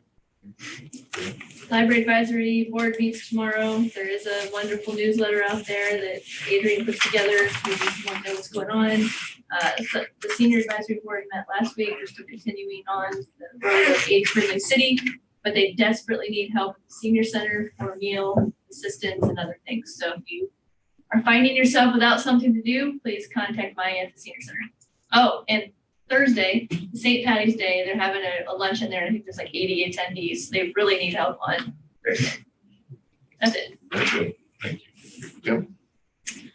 Yes, I was just gonna say on my county liaison to the community development block grant, we were informed last month that Jenny Proctor will be retiring after like 25 years with the Department of Community Development. Those are gonna be huge shoes to fill. So we, at our last week's meeting, met with Washington County staff and sort of kind of powwow amongst those breakout sessions of what would look good for a replacement for Jenny. It was a really good process that the county staff led us in. And then Police Advisory Board is this coming Thursday. And I wanted to make mention because the public comment that Sylvia read earlier about Traffic Safety Committee and whether that was still in action. They meet every month and we get updates of the Police Advisory Board. So they really are an active committee. I'm sure all their minutes are online if folks want to see what they are. They have a full bill that they are listening to citizens and going out and doing their research and working with our engineering departments to see if and what anything needs to be done. So I just wanted to give a shout out to them because they kind of work quietly behind the scenes, but they are doing a lot of work. So. Good here. Thanks, Kim. Tim? Yeah. So let's see. What did I do? So I went to the GPS